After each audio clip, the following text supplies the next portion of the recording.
Welcome, you are in the lab room. I'm your host, Lou. Thank you for joining me here on the program, week number 11, National Football League, two teams going in opposite directions. At one point in the season, the New York Football Giants were an 0-6 football team searching for an identity, lost, and absolutely in disarray. Fast forward 4 weeks later, 4 wins later, three coming into this game, they're in a different mood. They're a different team. And although you can argue, and I hate to be the bearer of bad news, and I hate to put a damper on the Giants' party and their 3-game winning streak to this point, but they haven't beat nor played anyone during that streak. But I don't care. I say this all the time. And it does matter, but you can only beat who they put in front of you. And so if they put a bunch of 8-year-olds in front of you, it's your job to dispose of those 8-year-olds. Doesn't matter. It's not your job to figure out who you have to play. It's your job to beat whoever it is you have to play. And so all the Giants can do is beat the teams that the NFL has lined up in front of them, and that's what they've done during this 3-game winning streak. And so they have arisen from the depth of the ashes to get to 3-6 to this point, and they're looking to continue this upward trend versus a hurting Green Bay Packers football team. And look, this team could have been 100% healthy or 99.9% healthy with that 0.1% being Aaron Rodgers, and his team would be decimated by injuries. That's how important Aaron Rodgers is to this Green Bay Packers team. So, of course, I'm talking Green Bay Packers at the New York Giants. 5-4 Packers, 3-6 New York Giants. Packers don't have Aaron Rodgers, haven't had him for the last 2 weeks, hence 2 consecutive losses. This was a Packers team that was at 5-2 at the top of their division in the NFC North, looking like a team that was going to run away with that division if they could continue to play the type of football that they were playing. Maybe they'd have the Bears and the Lions on their heels, but they would be ahead of that division because they were the better team. At least that's what it seemed like on the surface. Then Aaron Rodgers goes down and all bets are off. Everything changes. They've lost 2 consecutive games. Haven't really been that competitive in both of those games. You could argue in that Bears game, they were there for the majority of that game, lost it at the end. Against Philly, they were never quite there. They always tried to hang around, but they were never in striking distance in that game. And so they've got a lot of things to iron out in Green Bay. And really, it all stems from the loss of Aaron Rodgers. So this is a big game in New York. If the Giants want to continue to give themselves a shot in the NFC least, then they got to continue to win. They don't have any margin for error. And if they want to try to still salvage a chance at a wild card berth, potentially, I mean, nothing's out of the realm of possibility for the Giants if they just keep winning. Then they got to win. And maybe they'll have a shot. All you can do is stack up the W's in that left-hand column and let them sort it all out at the end. So if you're the Giants, just keep winning. If you're the Packers, you got to stop the bleeding at this point. You've lost 2 consecutive games. You're in one of the most competitive divisions in all of football. And so the Bears are finding a way to stay afloat without Jay Cutler. The Detroit Lions have no issues whatsoever at the quarterback position. You have to figure out how to be like them and right this ship, or else you're going to sink and they're going to keep floating along and leave you in the dust. So let's get to the breakdown of this football game. This was supposed to be a Sunday night matchup, if you remember. Denver Broncos, Kansas City Chiefs. Who could have foreseen at the beginning of the season that would be a 9-0 versus 8-1 matchup? So these guys got flexed out of that Sunday night spot, moved down to 425. So 5-4 Packers at 3-6 New York Football Giants. Ruben Randle, nifty punt return, sets up Ruben Randle for a 26-yard touchdown reception. This guy right here, Ruben Randle, Giants have been waiting for him to emerge. He's starting to do so. And I think his emergence spells the end of the line in New York for Hakeem Nicks. And before the season started, I thought Hakeem Nicks was essential to this team's success. But as this season continues to unfold, I think they're getting the football to Rueben Randle more and less to Hakeem Nicks. Nicks doesn't even have a touchdown this season, and he doesn't have a touchdown in his last 12 football games. So Rueben Randle has been that guy other than Victor Cruz and his Giants offense from a wide receiving standpoint. And the reason I have a problem with that, not because he's not performing, he's performing well. I think Troy Aikman has an accurate statement when he said, you're only as good as your third receiver. Well, the Giants have a pretty good trio of receivers, if I may say so myself. Probably among the best in the league. Of course, Denver is probably at the top of the list with Decker, Thomas, and Welker. But these guys aren't that far behind, especially when they're clicking on all cylinders and Eli isn't throwing the football to the other team. This is a dangerous group of receivers. You take Hakeem Nicks out of the mix, and then you find yourself with Rueben Randle leaving the slot, going out wide, which isn't a problem. It's fine. He can do that. I don't think that transition will be a problem for him. I think that'll be a seamless transition, as a matter of fact, because he was out wide at LSU. The problem now becomes, who goes to the slot? Who's your punt return guy? You don't want Rueben Randle returning punts for you if he's one of your guys you're going to rely on week in and week out at the wide receiver position. If I'm Tom Coughlin, I need to find somebody else to do that. And he's exceptional at the punt return game. He's exceptional in the slot. It's a mismatch when you put him in the slot against most teams' third corners. You move him out wide, I don't know. I'm not saying he'll be overmatched by number twos. He'll probably still hold his own. But then you got to find somebody to work that slot. Then you got to find somebody to return punts. Then it becomes different issues. So I like the way it's constructed right now in New York with him being in the slot. But again, I don't think they're going to have enough money to re-sign Hakeem Nicks. Somebody's probably going to toss him stupid money in the offseason, money that you're not going to be willing to pay him, and for good reason.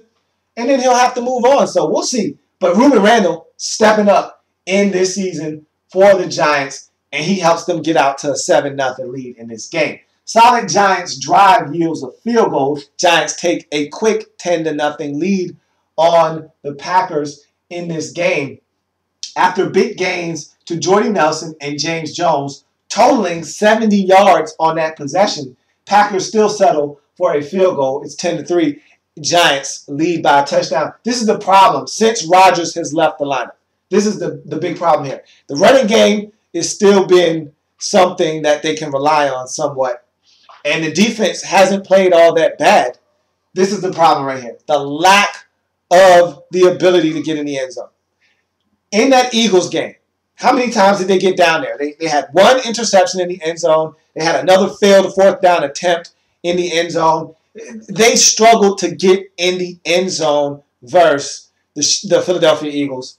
In this game, they struggled to get in the end zone. You look at Scott Tolzien's numbers, 24-34, over 300 yards passing. That's not a bad day until you get to that last number. 3 interceptions. That's the backbreaker. That's the killer. Not being able to cash in on drives and get in the end zone is the problem with this Green Bay Packers team right now. Tolzien is moving the ball up and down the field. He doesn't have a problem 20-20. It's when he gets in the red zone, that's where this Packers team misses Aaron Rodgers. His ability to run and be a dual threat, his extreme accuracy when in the red zone and in tight spaces, he can get it to guys where other quarterbacks like Scott Tolzien may struggle. And teams' absolute respect for Aaron Rodgers and what he brings to the table opens up so many different avenues for you. That all is lacking without Aaron Rodgers, and you're seeing it on the scoreboard for the Packers. They're not scoring enough points. Too many times they're settling for field goals instead of putting up sevens, where with Aaron Rodgers in the lineup, you knew the Packers were going to get in the end zone. It wasn't a matter of if, it was a matter of when and how many times, and were you going to be able to score enough to win the football game. Another solid G-men drive, but this time Eli shares to Packers D on a miscommunication between he and Louis Murphy Jr. A diving pick by Tramon Williams thwarts that drive for the Giants. So just when the Giants thought they were going to get more points, this time they were looking to get 7. And even if they had to settle for a field goal, with the Packers struggling to score, a field goal would have been large. Instead, they get nothing. I think Eli was expecting Louis Murphy to go outside. He sat down. That allowed the ball to travel outside unabated. Diving pick by Tramon Williams shuts down that Giants scoring opportunity. Packers add 3 right before the half on a 57-yard field goal by Mason Crosby. What a weapon that is to have a guy be able to step out on the field and crank one from 57 yards. Not many kickers in the league can do that, but Mason Crosby showed that in this game he's got the leg to do exactly that. That leaves us with a 10-6 halftime lead. Giants up by 4. Promising opening drive of the second half for the Packers, but it ends in a John Beeson pick, leads to a Giants field goal. It's 13-6. That was one of the stories in this game. Too many turnovers by Scott Tolzien. I already talked about the 3 interceptions. Again, solid game. The numbers bear that out. Until you get to that interception total, you can't throw 3 picks, home or away. Doesn't matter where you are. You throw 3 interceptions, chances are your team's going to lose the football game. Now, you add that to the fact that you're on the road, and it becomes that much more of a tall task to ask your team to dig you up out of that hole. And so that was a huge play in the game. Packers were driving potentially to maybe even get in the end zone this time and tie the game up. Instead, take the lead or cut the lead to 1 with a field goal. Instead, Giants extend the lead out to a touchdown at 13-6.